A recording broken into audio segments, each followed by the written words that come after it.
Shalom à toutes et à tous, on est très content de se retrouver en direct avec Midreshet Yehuda Manitou. Et on a le plaisir d'écouter, bien sûr, Rav Eitan Fison, comme chaque semaine.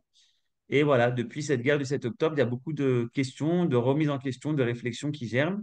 Et tu nous proposes la question de Yom Ha'atzmaut. Comment aborder ce Yom Ha'atzmaut 5784-2024? De quelle manière, alors qu'on est en plein milieu de la guerre? Bechavod.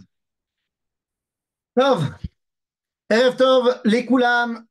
Et effectivement, la question d'aujourd'hui, en vrai, je vais l'aborder de plusieurs aspects. De plusieurs aspects, à savoir, est-ce que on peut, slash, est-ce qu'on doit fêter Yom HaAtzmaut aujourd'hui? Je vais commencer par une discussion que j'ai eue avec une de mes chavrutot, euh, à tendance un petit peu plus harédite que moi, et qui m'a dit, enfin, franchement, on ne peut pas dire le Hallel cette année. On ne peut pas. Parce que tu vois bien qu'à Purim, on n'a pas dit le Hallel parce que à l'époque de Purim, on est toujours serviteur de Achashverosh, soumis à Achashverosh. Comme on dit, Avde Achashverosh Anan. Nous étions Ezved de Achashverosh à la fin de Purim. C'est pour ça qu'on ne dit pas le Hallel à Purim. On a déjà parlé de ça souvent. La Torah au cœur des Pénèbres de Rav Ephraim Moshri. Ok, je ne sais pas de quoi vous avez parlé, mais C'est pour moi. d'accord. Donc vous avez fait un cours sur la Shoah.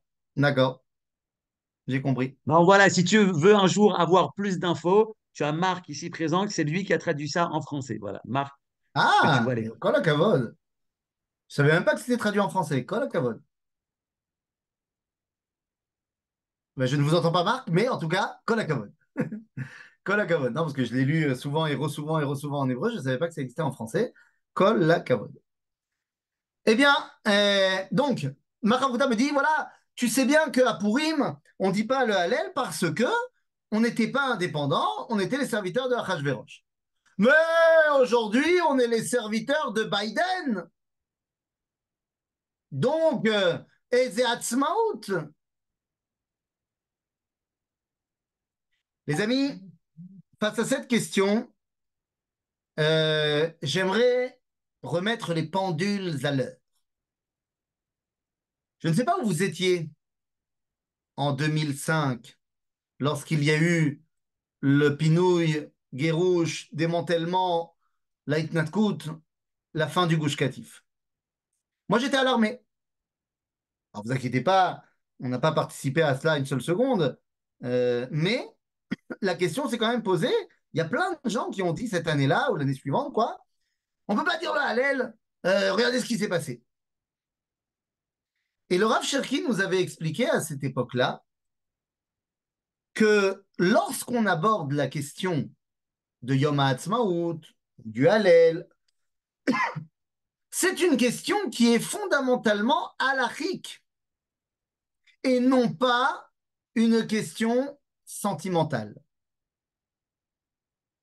Évidemment que l'Aïtnatkut, le Guérouche du Gush Katif, le démantèlement du Gush Katif, il y a près de 20 ans, c'était une terrible erreur.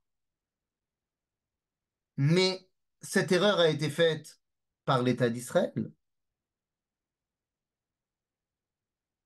Évidemment qu'on peut se poser la question, bien que je ne sais pas si on a tous les tenants et les aboutissants pour se poser la question, mais on a tous un avis sur le fait que les Américains mettent un petit peu trop leur nez dans ce qui se passe en ce moment depuis 7 mois.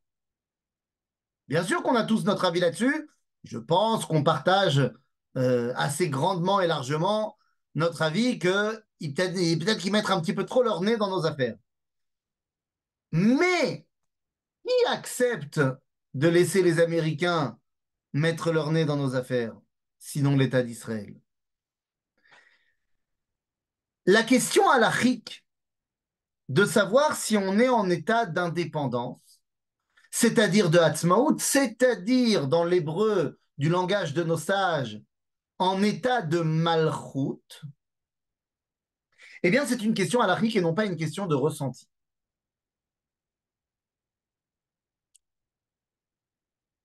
la malchut, d'après la halacha, se détermine par deux critères. On le retrouvera dans les lois sur Gzela ve Aveda, Ilchot Gzela ve Aveda chez le Rambam, qui nous expliquera que Malchut, c'est lorsqu'on a le monopole sur la monnaie et l'armée. En d'autres termes, si c'est la Banque fédérale américaine qui imprime les billets de banque utilisés en Israël, alors il n'y a pas de malchut. Il n'y a plus d'indépendance au peuple juif. Si c'est le Congrès américain qui décide de m'envoyer une lettre pour me sortir en Milouim et pour m'envoyer à Rafah, alors il n'y a plus de malchut. Mais si une malchut a des intérêts avec d'autres pays et des relations internationales et des obligations internationales et qu'elle accepte d'écouter certaines revendications de ses alliés et d'autres non, eh bien, cela s'appelle malchut. Indépendance ne veut pas dire autarcie. Indépendance ne veut pas dire que nous n'avons aucun lien avec qui que ce soit et on fait ce qu'on veut. Indépendance veut dire qu'on prend nos décisions en fonction des influences que nous avons. Est-ce qu'elles sont bonnes, est-ce qu'elles sont mauvaises, ces décisions? Chacun il peut y mettre son grain de sel. Vous savez bien qu'en Israël, il y a 6 millions, 7 millions de premiers ministres. Pourquoi pas? Mais est-ce qu'on est d'avis que le gouvernement fait du bon travail ou du mauvais travail? Ça, on a le droit déjà de ne pas être d'accord. Mais ça ne remet pas en cause l'idée que l'État d'Israël reste souverain. Non, mais on écoute trop les Américains. À l'époque de Hanouka, je pense que toutes les communautés font la fête et disent même le Hallel. Nous dit le Rambam, dans les lois sur Hanouka, chapitre 1, halakha 1, que la raison pour laquelle nous fêtons Hanouka, c'est Biglal Shechazar Malchut le Israël, Yeter al 200 Shana d'Achurban Hasheni. C'est parce que la royauté est revenue à Israël pendant plus de 200 ans jusqu'à la destruction du deuxième temple. Le Rambam n'était pas un ignorant historique. Et donc, s'il compte 200 ans, il sait très bien que dans ces 200 ans, il y a tant la dynastie hasmonéenne, Hashmonaïm, mais il y a également, depuis l'année moins 37, que je vous rappelle que la fin de la guerre de Hanouka, c'est en moins 142, eh bien, en moins 37, c'est-à-dire 100 ans plus tard, il ne s'agit plus de la dynastie Hashmonaïte, il s'agit de la maison de Hérode. Et Hérode, les copains, c'est pas quelqu'un qui a vaincu l'Empire grec pour retrouver son indépendance. Hérode, c'est quelqu'un qui a été nommé roi des Juifs par les Romains. Hérode, c'est quelqu'un qui ne bougeait pas le petit doigt sans que l'empereur à Rome ne lui dise de bouger le petit doigt. Il est à la solde des Romains. Et pourtant, ça s'appelle quand même Malchut Israël. Parce que c'est quand même lui qui décide pour ses soldats et c'est quand même lui qui décide pour sa monnaie. En d'autres termes, il est évident que Hérode était bien plus soumis aux Romains que nous ne sommes soumis aux Américains. En d'autres termes, il est évident que nous conservons notre dimension de malchut. Nous conservons notre dimension de souveraineté. Au niveau de la halakha, est-ce que au niveau de mon ressenti personnel, j'aimerais bien qu'on envoie un petit peu plus les Américains sur les roses? Peut-être. Mais ça ne change rien au niveau de la halakha. Ainsi donc, les gens qui disent cette année, moi je ne peux pas dire le Hallel parce qu'on est complètement soumis aux Américains, zeshtuyot. Ça, c'est la première chose. Mais la deuxième chose est beaucoup plus importante. Est-ce qu'on peut fêter Yom HaAtzmaut alors que la guerre bat son plein? Alors que nous pleurons depuis Simchat Torah plus de 1400 victimes, que trop de nos soldats sont tombés et que la guerre n'est pas finie? Ça, c'est une question qui est beaucoup plus légitime.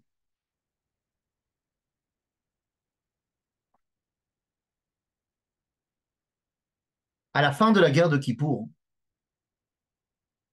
on a posé la question aux grands rabbins d'Israël, le Rav Ovadia Yosef et le Rav Shlomo Goren, est-ce qu'on doit décréter un Hallel pour la victoire de la guerre de Kippour? Et il y a évidemment des Khatoufim, évidemment. Comment est-ce qu'on peut continuer? Parce que ce que j'ai dit, la guerre n'est pas terminée. C'est-à-dire qu'on n'a pas ramené nos hommes et on n'a pas terminé de détruire le Hamas. Donc, effectivement, bien sûr. Alors, je donnais comme exemple à l'époque de la guerre de Kippour. À la fin de la guerre, on a posé la question, est-ce qu'on doit dire le Hallel parce que c'est un grand sauvetage finalement. La guerre de Kippour, on a gagné à la fin. Et les Rabbanim Rachim ont répondu que on n'allait pas décréter un Hallel à Kippour, tout d'abord parce que la Gemara nous dit qu'on ne dit pas le Hallel à Yom Kippour avant qu'on parle d'une guerre. Donc, vu que cette guerre s'appelle la guerre de Kippour et qu'elle est symbolisée à Kippour, eh ben, on ne va pas faire contre la Gemara, on ne mettra pas en place le Hallel. Mais au-delà de ça, les Rabbanim ont dit le peuple est trop dans un traumatisme en ce moment pour décréter le Hallel. Donc, à Yom HaAtzmaut prochain, pendant le Hallel, il faudra qu'ils aient une pensée aussi de s'acquitter du miracle de sauvetage de la guerre de Kippour. En d'autres termes, lorsqu'on vit dans la tristesse d'un événement, on ne peut pas prendre une décision halachique, j'allais dire, dénuée de sentiments. On ne peut pas. Les familles qui ont perdu des hommes, des femmes, des enfants depuis le 7 octobre, que ces hommes soient civils ou soldats, eh bien les familles de ces familles endeuillées, tu ne peux pas leur demander est-ce qu'ils vont fêter Yom HaAtzmaut. Ils sont en plein dans leur événement. Et comme la guerre n'est pas terminée, tu ne peux pas leur demander de prendre de la hauteur, de faire un stop et de dire bon, bah alors on y va. Et pourrait-on faire l'an prochain, les années qui suivent, le Vav Nissan, c'est quoi? Le Vav Nissan pour la victoire miraculeuse contre l'attaque des 300 missiles de Perse. Alors non, on- je réponds, est-ce qu'on ne pourrait pas faire le Hallel, décréter le Hallel les années prochaines pour la victoire du Vav Nissan contre les 300 missiles iraniens? Non, on ne peut pas faire le Hallel pour ça, pour une simple raison, c'est que le Hallel, c'est soit pour l'indépendance, soit pour Mimita Lechaim, c'est-à-dire d'un danger de mort national à un sauvetage national. Les 300 missiles, si Khalila Vechas avaient atteint leur cible, ça aurait fait énormément de dégâts, mais cela n'aurait pas remis en cause la vie de l'État d'Israël. Donc je ne pense pas qu'on puisse parler d'une situation comme c'était le cas durant la guerre de Kippour ou durant la guerre des 6 jours, où les gens, si on perdait cette guerre, c'était fini de l'État d'Israël. Donc c'est encore différent. Mais décréter un jour de remerciement d'Akadosh Baruch Hu, évidemment. Évidemment. Donc je reviens à mon histoire. Lorsque vous êtes en plein milieu de l'événement, on ne peut pas prendre de la hauteur et dire, eh bien, on va faire la simcha de Yom HaAtzmaut. Mais j'aimerais nous rappeler à tous, on est au lendemain de Yom HaShoah, que lors de la guerre d'indépendance, nous avons perdu 6000 personnes. 6000 personnes qui représentaient à l'époque 1% de la population à Botaï. Vous comprenez? 1% de la population, aujourd'hui, ça serait près de 75 000 personnes. C'est énorme. Et quand on sait que la moitié de ces victimes de la guerre d'indépendance sont des rescapés de la Shoah, on se dit c'est incroyable. Donc on devrait dire peut-être, alors on ne peut pas fêter Yom HaAtzmaut parce que ceux qui ont permis la création de l'État d'Israël, eh bien, 6 000 d'entre eux sont morts. Mais ça, c'est effectivement ce qu'on vit au moment de la guerre. Mais après coup, est-ce qu'on ne, dans le même temps, on ne pleure pas enfin, on pleure nos hommes, on fait Yom HaZikaron, mais on est tout à fait conscient que la grandeur de l'événement dépasse le drame des 6 000 personnes qui sont tombées dans la guerre d'indépendance. Et on comprend qu'ils sont tombés pour quelque chose d'extraordinaire, la création de l'État d'Israël. Et c'est là que j'aimerais rebondir sur la question de base. Est-ce qu'on peut fêter avant de dire comment? Rabotai, ça fait 7 mois que on voit la grandeur de nos soldats, qu'on voit l'unité retrouvée de notre peuple, qu'on voit une solidarité à l'intérieur d'Israël à toute épreuve. Je dis à l'intérieur d'Israël parce que je pense qu'il est temps, et je suis très sincère, je pense qu'il est temps de pointer du doigt nos frères de Chutz La'aretz qui ne se sont pas bougés depuis le 7 octobre. Je pense qu'il est important de, oui, dire, mais attendez, comment est-ce possible qu'on n'a pas eu une manifestation avec 300 000 juifs dans les rues de Paris depuis le 7 octobre? Comment est-ce possible qu'on n'a pas eu une manifestation à Times Square de 2 millions de juifs américains? Comment ça se fait qu'ils ne se sont pas bougés, ces deux plus grandes communautés juives après Israël? Comment ça se fait qu'on ne les entend pas? Donc oui, je pense qu'on peut tout à fait jeter la pierre, comme dirait l'autre, à nos frères de Chutz La'aretz qui ne se sont pas vraiment bougés. Certains d'entre eux, oui, bien sûr, mais à mon sens, pas assez. On aurait dû avoir les rues de Paris inondées, les rues de New York encore plus. Nos ennemis ont été capables de le faire. Alors pourquoi pas nous? Bon, mais ça, je le mets de côté. On a retrouvé l'unité du peuple juif, la solidarité du peuple juif. On a vu depuis 7 mois l'abnégation et la résilience d'un peuple fantastique. On a vu le courage et la vaillance de nos soldats extraordinaires. Et donc on ne peut pas maintenant, à une semaine de Yom HaAtzmaut, venir et dire non, mais on ne peut pas fêter cela. Au contraire, Rabotai. Au contraire, s'il y a bien une année où nous nous devons de montrer au monde entier la souveraineté du peuple juif sur la terre d'Israël, c'est bien cette année. S'il y a une année où Yom HaAtzmaut est plus légitime que jamais pour bien faire comprendre aux Américains que ce ne sont pas eux qui dominent la terre d'Israël, pour bien faire comprendre aux Juifs du monde entier que même sans leur appui, eh bien, nous continuerons à être l'avenir du peuple juif, et pour montrer à nos ennemis en face, à côté et un peu plus loin de nous, que Netzach Israël lo yishaker velo yishaver, velo yinachem, ki en ou Adam le yinachem. Donc évidemment que cette année, plus que jamais, nous devons fêter Yom HaAtzmaut. Mais une fois qu'on a dit cela, il faut se poser la question, mais alors, comment fêter Yom HaAtzmaut? Et je ne suis pas en train de remettre en cause le barbecue. Est-ce que Yom HaAtzmaut, c'est simplement des feux d'artifice, des sprays multicolores, des, comment on dit, des marteaux en ballon? Ou alors, peut-être que cette année, plus que jamais, il faut clamer haut et fort ce que nous fêtons à Yom HaAtzmaut. Que fêtons-nous à Yom HaAtzmaut? Qu'est-ce qu'on fête?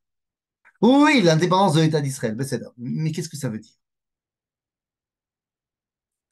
Rabotai, vous le savez, Nous sommes dans cette semaine du Homer et vous le savez également, les Mekoubalim nous ont habitués que chaque semaine de Sfirat Homer fait face à une des sept sphirotes, un des sept, une des sept qualités particulières de l'âme humaine et de l'âme juive.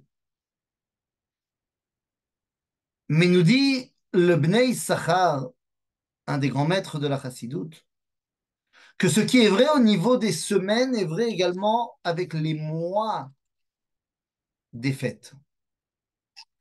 Vous aurez remarqué que les mois des fêtes de la Torah, c'est de Pessah jusqu'à Tishrei. Nous avons Pessah au mois de Nissan, Pessah Sheni au mois de Iyar. Je parle des fêtes de la Torah. Nous avons Shavuot au mois de Sivan. Nous avons les jeûnes du 17 Tammuz et de Tisha B'Av qui sont mentionnés dans les prophètes, dans Zacharie par exemple. Et nous avons également le mois de Tishrei avec, alors nous avons le mois de Elul évidemment, et le mois de Tishrei avec Rosh Hashanah, Yom Kippourim et Sukkot, Shmini Atzeret. 7 mois. 7 mois qui correspondent eux aussi aux Sfirot, Chesed, Gevura, Tiferet, Netzach, Hod, Yesod, Malchut. Et donc, de la même façon que la deuxième semaine que nous terminons aujourd'hui, c'est-à-dire dès ce soir, on sera passé à la troisième semaine du Homer. Mais de la même façon que la deuxième semaine du Homer, c'est la semaine de la Gevura, eh bien, le deuxième mois, c'est également le mois de la Gevura. Le mois de Iyar est donc Chodesh Agvura. Dans quelques minutes, nous rentrons dans Rosh Chodesh Iyar. Alors, ce mois de la Gevura, il porte un nom. Oui, car vous le savez, le mois de Iyar ne s'appelle pas Iyar dans la Torah. Dans le Tanakh, il n'y a pas les noms Nissan, Iyar, Sivan, Tammuz, Avelul. Alors, dans la Torah, on a le Chodesh Harishon, Chodesh Hasheni. Donc, c'est vrai que Iyar s'appelle le Chodesh Hasheni. Mais il porte également un autre nom, ce mois de Iyar. Ce nom, on va le retrouver dans le livre de Melachim Aleph. Au chapitre 6, verset 1, nous dit le livre de Melachim, le livre des rois. ויהי ב80 שנה ו400 שנה לצאת בני ישראל מארץ מצרים. Nous sommes donc 480 ans après la sortie des Bnei Israël d'Égypte. Bashana Arevi'it, la quatrième année, Bechodesh Ziv. Le mois de Iyar. Ah, le mois de Iyar. Vous pouvez dire bonjour à ma fille. Bonjour ma fille. Tu dis bonjour. Yofi. Le mois de Iyar. Ah, voilà. Ah, voilà. Là, on est bien avancé. Maintenant, la caméra a vu ma fille partir et donc elle a décidé de la suivre. Et résultat des courses, elle ne s'est pas remise sur moi. Ah, bravo. Caméra, reviens. C'est moi qui est intéressant, ce n'est pas ma fille. Voilà, reviens, caméra. Yofi. On ne vous entend pas, Marc. Non, mais le micro est coupé. C'est pas la peine d'essayer. Soit vous le marquez dans le chat, soit c'est tout à l'heure. Bekitsour, Chodesh Ziv. Ok? Le mois de Iyar s'appelle dans la Torah Chodesh Ziv. Avalmazé! Qu'est-ce que c'est que ce Chodesh Ziv? Mes amis, ce Chodesh Ziv, il représente quelque chose. Mazé. Rabotai, comment vous dire? Nous dit le... Iné. Nous dit le Shir Hashirim Rabbah, le Midrash de Shir Hashirim Rabbah, nous dit la chose suivante. Tane Rabbi Shimon Bar Yochai. Voilà ce qu'on enseignait grâce à Rabbi Shimon Bar Yochai. בשעה שיצאו ישראל ממצרים, למה היו דומים? Lorsqu'on est sorti d'Égypte, à quoi ressemblait-on? Leben Melech chez Ahmad Micholio.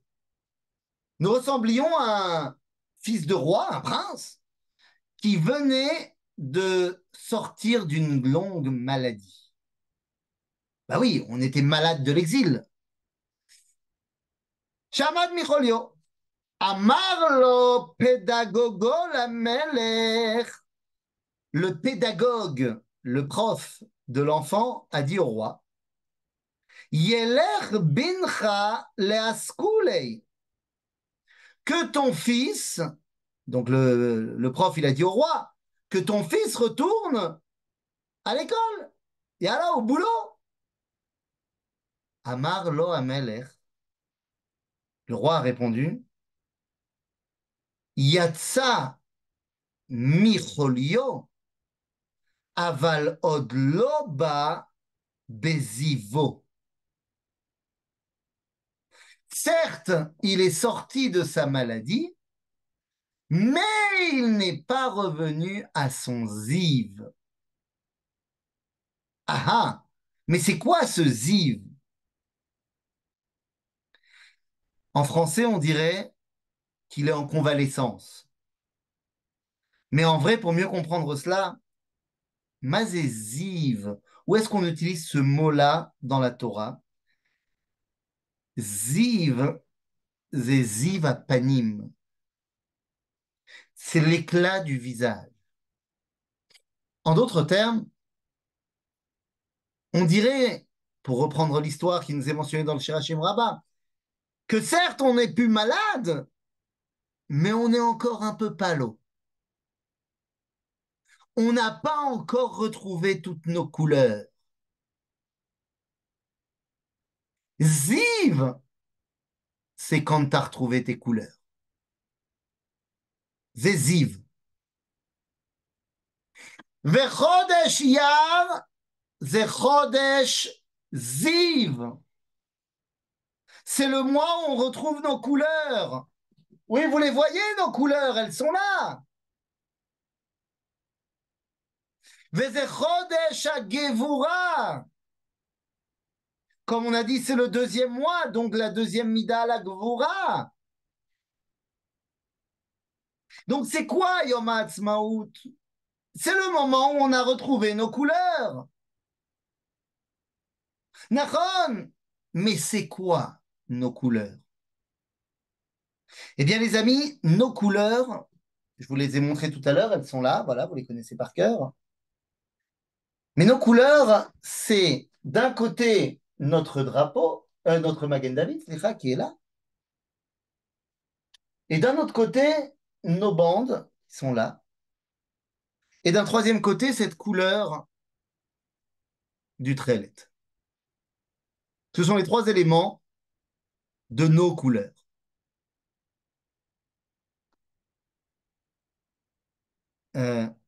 Adon, Zivola. Ah bah oui, oui, évidemment, évidemment, évidemment. Évidemment, bien sûr que c'est parce que ma fille est plus belle, la caméra est... Mais c'est évident. Mais je ne pouvais pas le dire moi parce que vous auriez trouvé que je me la pète. Mais puisque ça vient de vous, eh bien, bien sûr, bien sûr. Adonai, Ziva Olam, bien sûr, bien sûr. Alors, les amis, nos couleurs, on a dit, c'est notre Magen David, c'est nos bandes bleues et c'est... Enfin, c'est nos bandes et c'est le bleu. Alma Medoubar, Rabotai. Le Magen David, lorsqu'il a été choisi, c'est parce qu'il représentait plus que tout autre le symbole du peuple juif. Vous me direz, certes, dans l'histoire, le symbole juif, c'était plus la menorah. Zénachon. Mais depuis l'époque du Maharal de Prague, depuis les 450 dernières années, ne me demandez pas pourquoi, le Magen David s'est imposé comme symbole juif par excellence.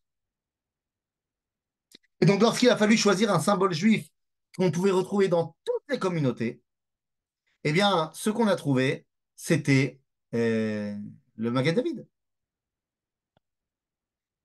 Donc, le Magen David représente l'unité de Klal Israël. Les bandes bleues, enfin, les bandes tout court d'abord, c'est le talit. C'est pas moi, c'est Herzl qui dit ça. C'est le talit. Pourquoi? Eh bien, parce que la résurrection d'Israël sur sa terre, la création de l'État d'Israël, moi, je le sais que c'est une mitzvah. Mais est-ce que Ben Gurion le sait? Mais qu'il le sache ou pas, l'espoir du retour en Israël a été basé sur 2000 ans de tfilot, 2000 ans de mitzvot, 2000 ans de Torah. OK? Donc le talit qui est censé nous rappeler Kol mitzvot Hashem, c'est la Torah qui nous a maintenus pendant 2000 ans d'exil et qui est notre idéal. Le bleu, le bleu nous dit la Mishnah que le trelet domé la yam, והים דומה לרקיע, והרקיע דומה ללבנת הספיר, ולבנת הספיר דומה לכיסא הכבוד. Le bleu, c'est, nous dit la Mishnah, elle ressemble, la couleur très lettre ressemble au bleu de la mer, qui ressemble au bleu du ciel, qui nous fait penser au trône céleste. En d'autres termes, Rabotai, c'est quoi nos couleurs, notre ziv, notre chodesh iyar? 6 points qui convergent en unité, c'est Manitou, bien évidemment. Mais bon, le Magen David a été adopté avant que Manitou nous dise ça. Mais c'était bien tenté. Les amis, nos couleurs, c'est l'unité du peuple juif. C'est Torah Israël et c'est le lien avec Akadosh Baruch Hu. Voilà nos couleurs. Voilà ce que l'on fête lorsqu'on fête Yom HaAtzmaut. Ah, mais il y en a plein qui font pas ça. Azma.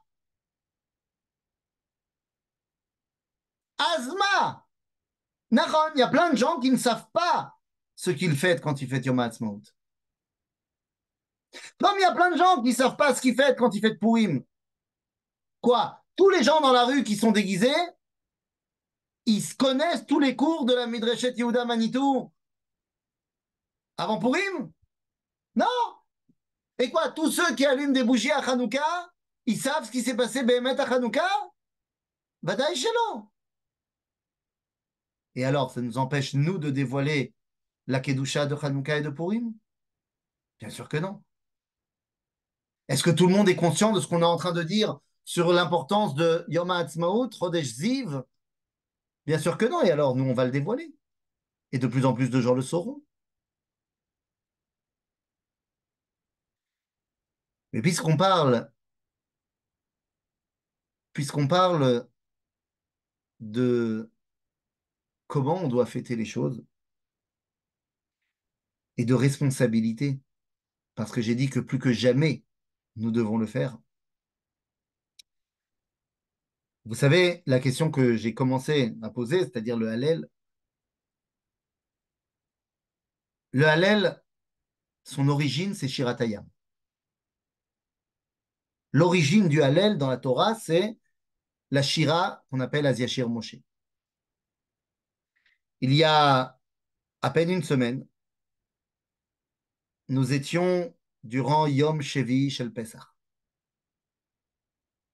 Nous étions le 7e jour de Pesach et nous avons lu la Shiratayam.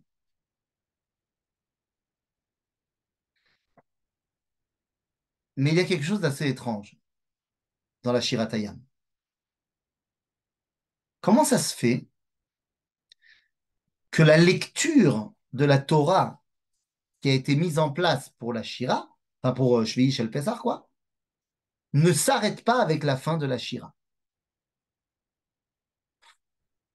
Là, on commence par le début de la paracha de Béchalar pour dire que Pharaon nous a sortis, enfin, nous a libérés, qu'on est parti, qu'ensuite nous a poursuivis. Le climax, c'est Shiratayam. C'est ce jour-là que ça s'est passé, le septième jour de Pessah. Et donc, on a fini de chanter à Yashir Moshe, Hachem, Imloch, Leolam, Vaed, Kiva, Sous, Paro, blablabla.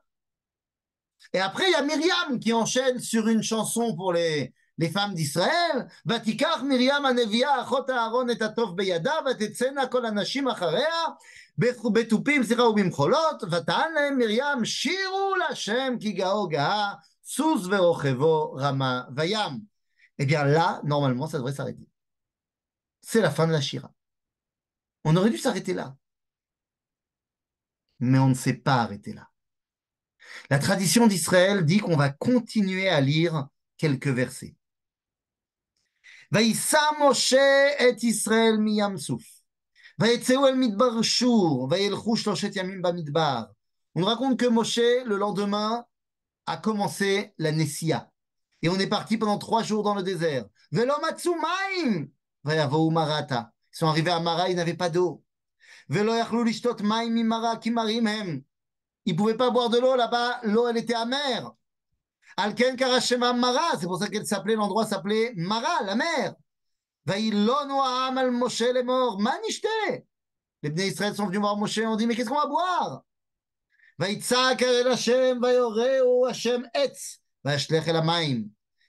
Dieu, Moshe a prié Dieu, et Dieu lui a dit prends le bâton et mets-le dans l'eau. Vaïmteku hamayim. Et ainsi l'eau sera adoucie. שם שם לו חוק ומשפט ושם נישאו.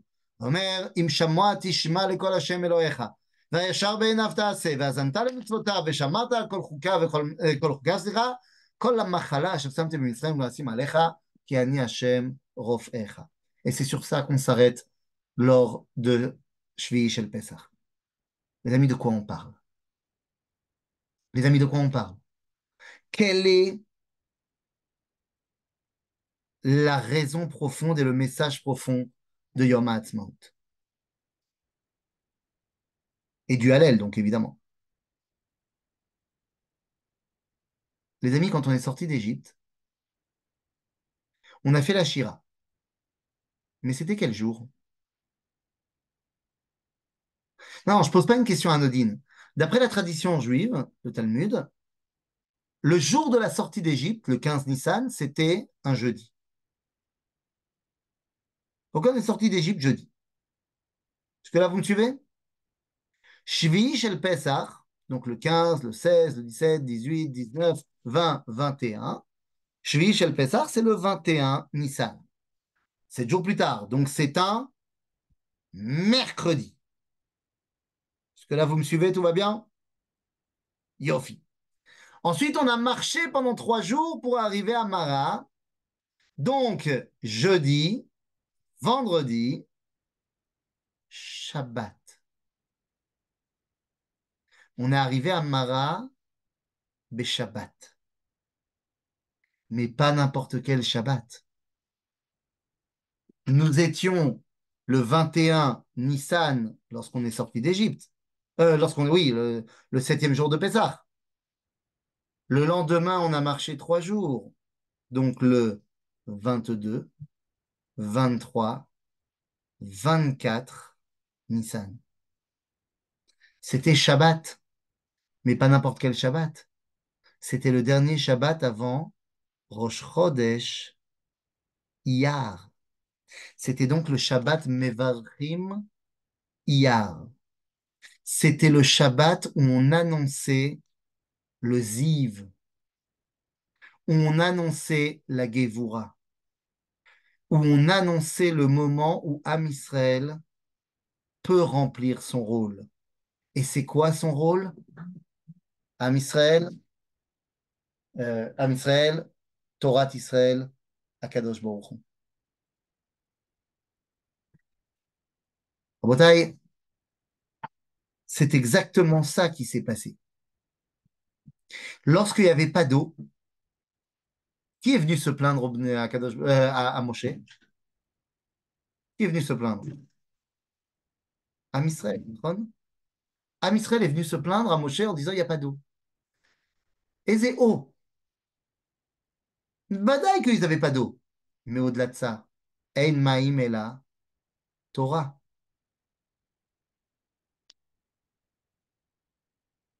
Dit le Talmud, dans le traité de Baba Kama, à la page 82, que Ezra Sofer a mis en place qu'on allait lire dans la Torah à Mincha de Shabbat.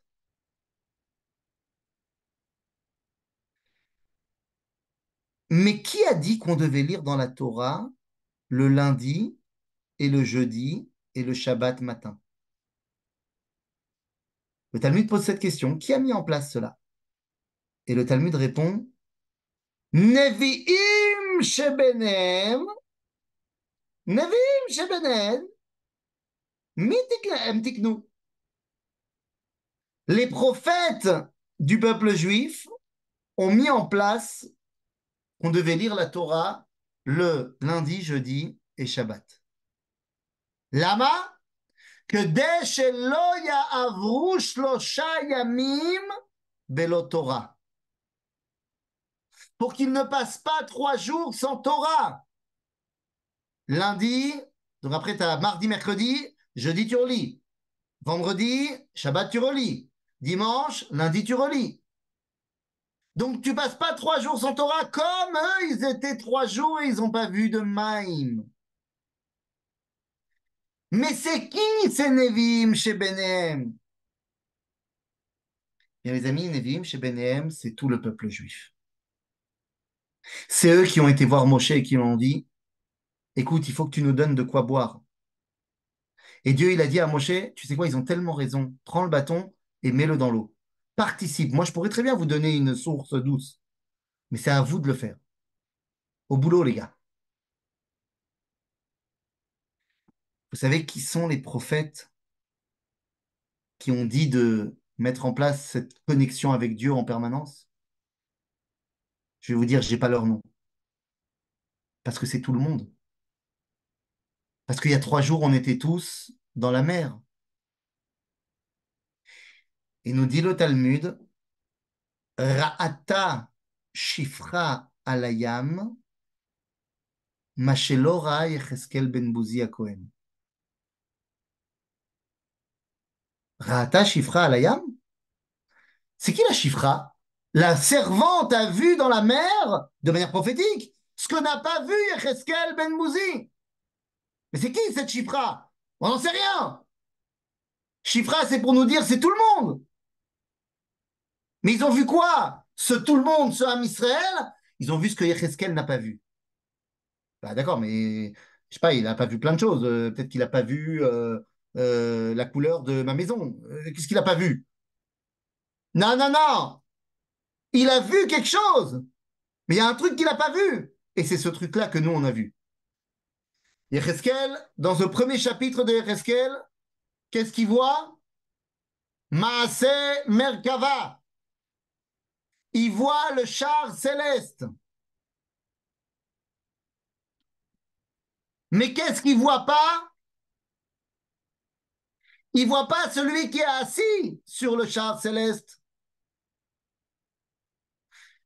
Bayam, Ra'ata Shifra Alayam, Mashelora Yecheskel Anavi. Nous, on n'a pas vu le char céleste. Nous, on a vu Ribono Shel Olam, Ze Eli Ve'anveu. Nous, on n'a pas vu ce qui portait Dieu, entre guillemets. Nous, on a vu Bayam, Ribono Shel Olam. Je ne sais pas ce que ça veut dire.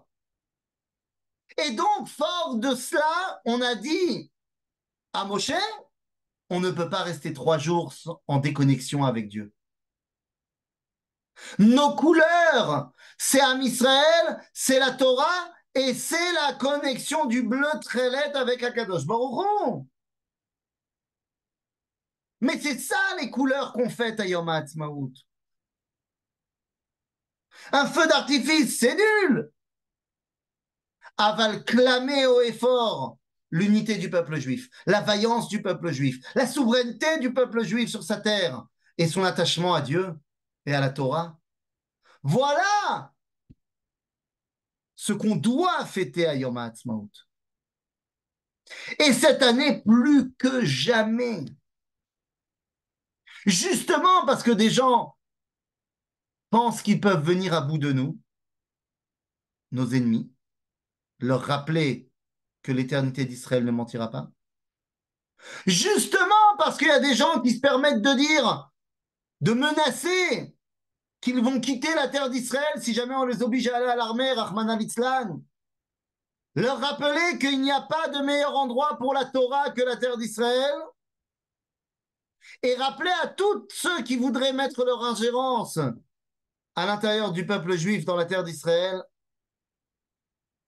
que c'est nous qui décidons de notre destinée. S'il y a bien une année où Yom HaAtzmaut prend tout son sens, pour que ce que nos soldats ont fait depuis 7 mois ne soit pas voué à tomber dans l'oubli, pour que nos soldats tombés ne le soient pas pour rien, pour que toutes nos victimes des actes barbares du Hamas ne soient pas la porte ouverte à d'autres attentats. Et pour fermer la bouche, comme l'a très bien fait notre représentant à l'ONU, qui a dit sans sourciller que le silence de l'ONU et les prises de position de l'ONU depuis le 7 octobre font d'eux les collaborateurs des nazis actuels que sont le Hamas. Il fallait un courage, Ziv, pour dire cela à la tribune de l'ONU. Alors, est-ce que je pense que notre gouvernement prend toutes les bonnes décisions? Je ne crois pas. Enfin, c'est mon avis, et j'y connais rien. Mais moi, ça ne me va pas.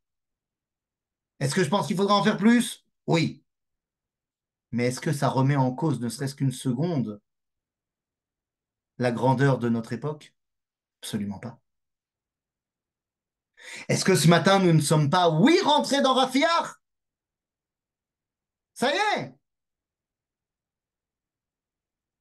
L'avancée de la Géoula ne saurait s'arrêter.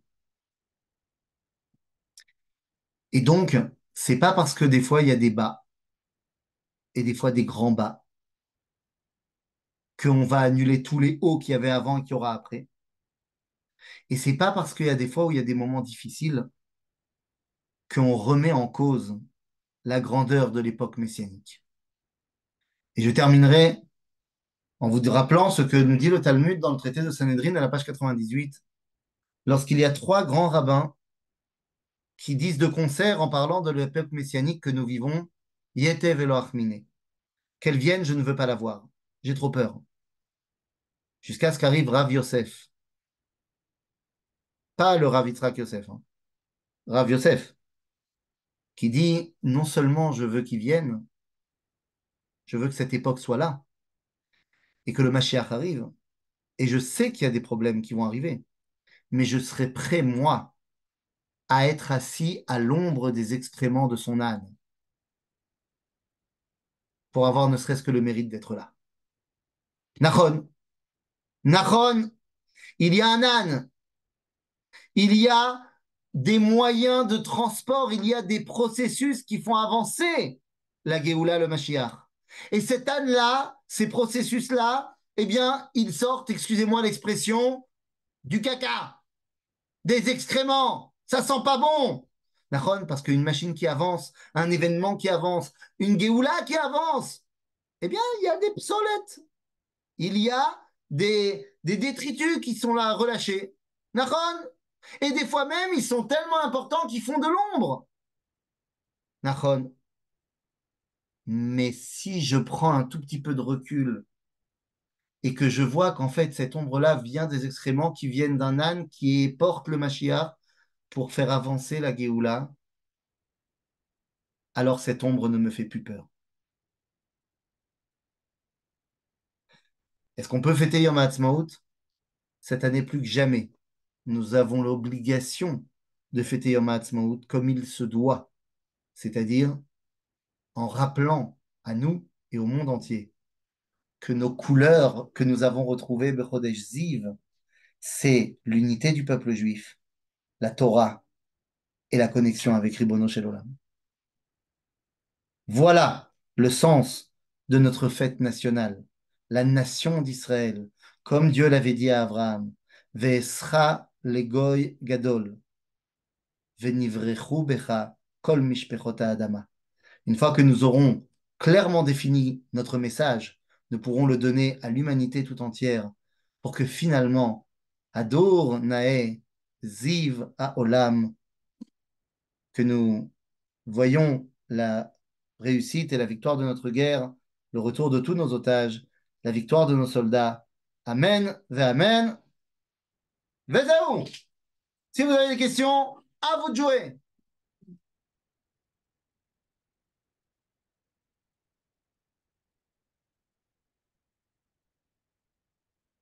Oui, oui, non, non.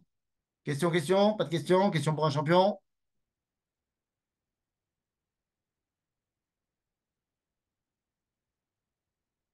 À chaque fois, je me dis, vous n'avez pas envie de parler, vous parlez beaucoup avant. Donc, voilà. Mais ouvrez votre micro, Cathy. Je ne peux pas vous répondre sinon. Est-ce que je peux, moi, vous enlever les micros? Je ne sais pas, attendez.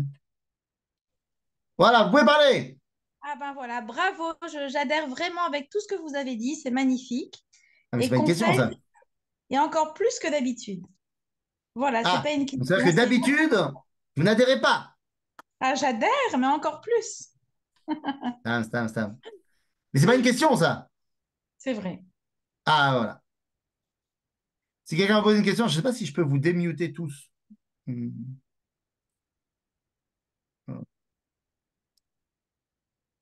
Voilà. Voilà, je vous ai démuté. Vous pouvez tous vous démuter, tout seul, comme des grands. Si vous voulez parler, si vous voulez pas parler. Eh bien, très bien. Si vous ne voulez plus parler,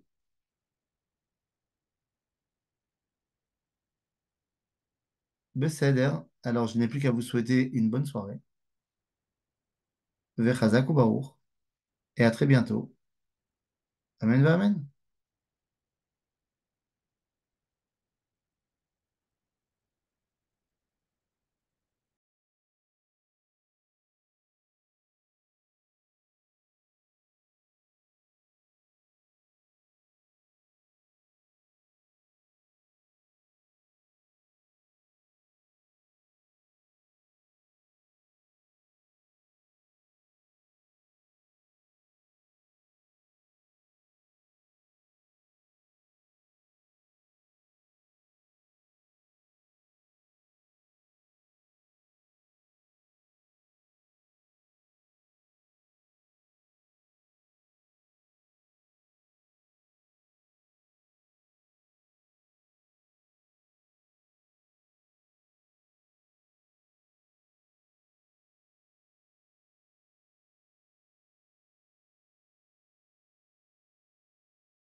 Ah, voilà, ça y est, ça marche. Vous m'entendez, Raph Pison?